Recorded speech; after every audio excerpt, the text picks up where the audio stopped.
नमस्कार,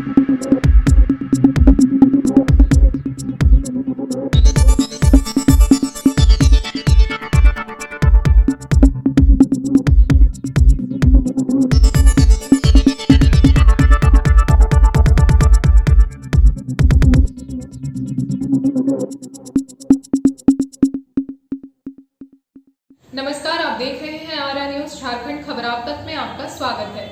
मैं हूं अक्षरा। आइए देखते हैं पंकज आर्या की एक रिपोर्ट। नमस्कार, जोहार। मैं पंकज आर्या फिर एक बार आप लोगों के साथ रूबरू हो रहा हूँ। आज यहाँ स्थानीय विधायक विकास कुमार मुंडा प्रधानमंत्री सड़क योजना के तहत पूरे बुंडू क्षेत्र में 4 सड़कों का आज मरम्मतीकरण को लेकर और उसके जीर्णोद्धार को लेकर यहाँ पे भूमि पूजन किए हुए हैं। मैं आपको बताऊं कि आमजोड़ा से लेके मांझी टोला बुंडू तक, उसके बाद बाघाडी से लेके चीटोडी तक, साथ ही साथ हुमटा से लेके मैसूडी तक और उसके साथ ही साथ बेलहातू से लेके बानाबुरु तक की सड़क को लेकर आज 4 सड़कों का यहाँ पे भूमि पूजन किया जाना है। मिलेंगे हम लोग विधायक से भी और जानेंगे पूरे तमाम चीज़ों को। बताया जा रहा है कि पूरी सड़क योजना के तहत ये जो 22 किलोमीटर की लगभग सड़क बनेगी और उसके साथ ही साथ लगभग 6.5 करोड़ रुपया, 6 करोड़ 65 लाख रुपए की योजना में लागत में ये सड़कें बनाया जाना है। और लगातार विधायक, स्थानीय विधायक जो है वो प्रयास रहते हैं कि तमाड़ विधानसभा में जो मूलभूत सुविधाएं हैं उसको लेकर लोगों तक पहुंच बन सके और मूलभूत सुविधाओं को धरातल पर उतारने की कोशिश में लगे हुए हैं। तो आइए सीधे जुड़ते हैं हम लोग विधायक से और मिलते हैं उनसे और बातें करते हैं, जनता के सवाल भी लेते हैं। बने रहिए आप आर्या न्यूज़ झारखंड में। मैं पंकज आर्या, आपको रिपोर्टिंग दे रहा हूँ। झारखंड के कई गाँव जा क्या है ग्रामीण सड़कों को मजबूतीकरण के लिए जो पूर्व में कई सड़कें बने थे, जो मुझे लगता है कि विगत 5 साल 7 सालों में उन सड़कों की स्थिति थोड़ी सी खराब हो गई थी, उन्हीं के मजबूतीकरण का काम शुरू हुआ है। इसमें करीब 22 किलोमीटर से ज़्यादा की सड़क है और करीब 6.5 करोड़ के आसपास की राशि से इनका निर्माण हुआ है। हम सभी जानते हैं कि सड़कों की महत्ता ग्रामीण इलाकों के लिए भी बहुत बड़ी है, क्योंकि हम लोग NH के किनारे की चकाचौंध अलग होती है और गांव आप जाते हैं तो वहाँ कुछ और ही देखने को मिलता है। तो समानांतर रूप से सबकी स्थितियाँ एक जैसे दिखनी चाहिए, उस और हम लोग प्रयासरत है। अभी लगातार आपने देखा होगा कि हम लोग जो क्षेत्र की जो बुनियादी संरचनाओं को लेकर के जो लगातार अभी हम लोग शिलान्यास कर रहे हैं, वो उसी का पार्ट है। अन्य आने वाले समय में इस पूरे महीने और पूरे जनवरी के महीने में लगातार रूप से इस तरह की चीज़ें चलती रहेंगी। और चूँकि पिछले 2 साल जो कोरोना का काल रहा, उसमें सरकार क्या पूरे देश और दुनिया अस्त व्यस्त रही है। तो अब चूँकि सारी चीज़ें स्थिर हुई हैं, तो सरकार ने भी अपनी तरफ से काम करना शुरू किया है और बेहतर ढंग से बुनियादी संरचनाओं को लेकर के किसी भी तरीके का प्रश्न नहीं रहेगा आने वाले समय में, चाहे सड़क हो, बिजली हो, पानी हो, अन्य किसी भी तरह की चीज़ें, बुनियादी संरचनाओं को लेकर के ये सरकार गंभीर है और सारी चीज़ों पे बेहतर ढंग से काम होगा। एक सवाल है विधायक जी, आग्रह किया गया है, बार बार पूछा गया है, तो तुंजू से लेकर बारेडी होते हुए कांची सड़क का शिलान्यास आपके पूज्य पिताजी के द्वारा किया गया था, लेकिन अब तक उसका निर्माण पूरा नहीं हुआ। तुंजू से बारेडी होते हुए कांची सड़क, कमेंट बॉक्स में लगातार कमेंट किया जाता है। तुंजू से बारेडी होते हुए कांची नहीं होगा, कराम्बू होगा वो। तुंजू से बारेडी होते हुए आपको आगे कांची नदी को टच करता है वो। तो एक बार काम हुआ था उसमें, मुझे लगता है कि हो गया 5 साल से ज़्यादा हो गया उसका काम हुआ। उसको हम लोग देख रहे हैं, उसकी तैयारी हम लोग अब ये देख करके कर रहे हैं कि उसको RU के तहत में उसको बनाएगा। चूँकि वो सड़क पहले प्रधानमंत्री सड़क योजना के तहत में बनी थी, तो और चूँकि उस रास्ते पे ट्रैक्टर वगैरह का भी परिचालन होता है, जो मुझे जानकारी है, तो उस सड़क की अपनी अपनी कैटेगरी है। अभी जैसे मैंने उस दिन हम लोगों ने जो शिलान्यास किया है जिस सड़क का, उसको भी कैटेगरी देख करके हम लोगों ने उसको पथ निर्माण विभाग के तहत उसको बनाया था। उसके पीछे कारण ये था कि अगर उसको पथ निर्माण विभाग से हम लोग उसको नहीं बनाते हैं, चाहे वो ग्रामीण विकास विभाग की योजना हो, चाहे आपको प्रधानमंत्री ग्राम सड़क योजना के तहत में अगर वो सड़क बनती है, तो ज़्यादा दिन टिक नहीं पाएगा, क्योंकि उनकी गुणवत्ता और पथ निर्माण विभाग के सड़क की गुणवत्ता में काफ़ी अंतर होता है।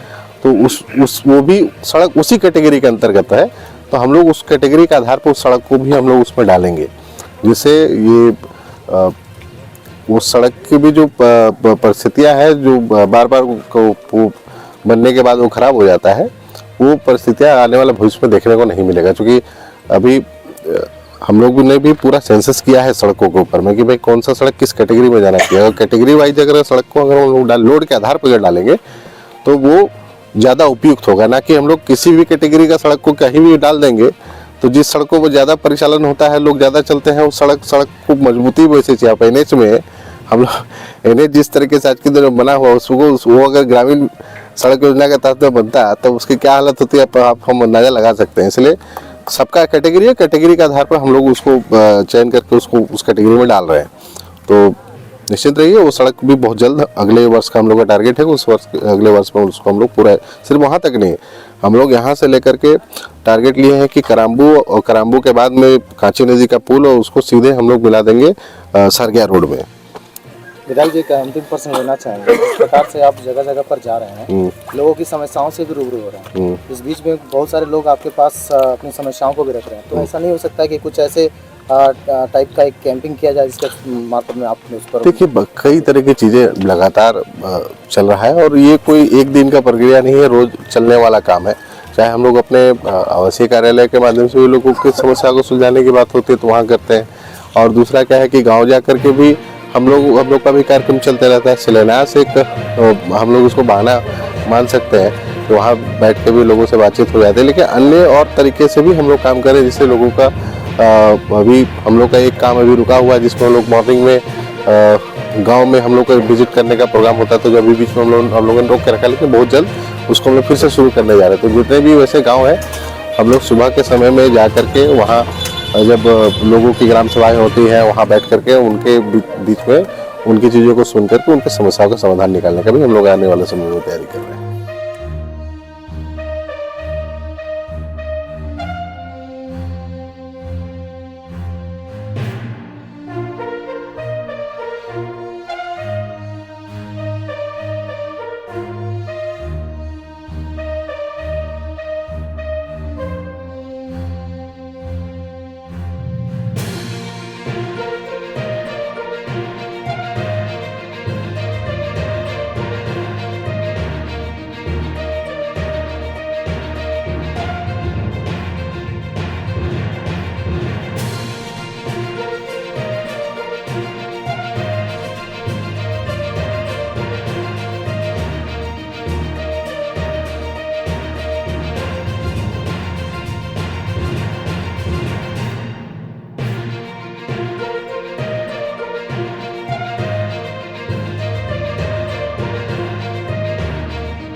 बने रहिए आर्या न्यूज झारखंड खबर आप तक के संग।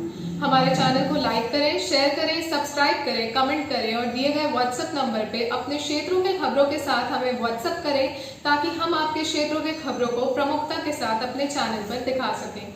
अब दीजिए मुझे इजाजत, कल फिर मिलते हैं एक ऐसी ही नई और सच्ची खबर के साथ। तब तक के लिए नमस्कार।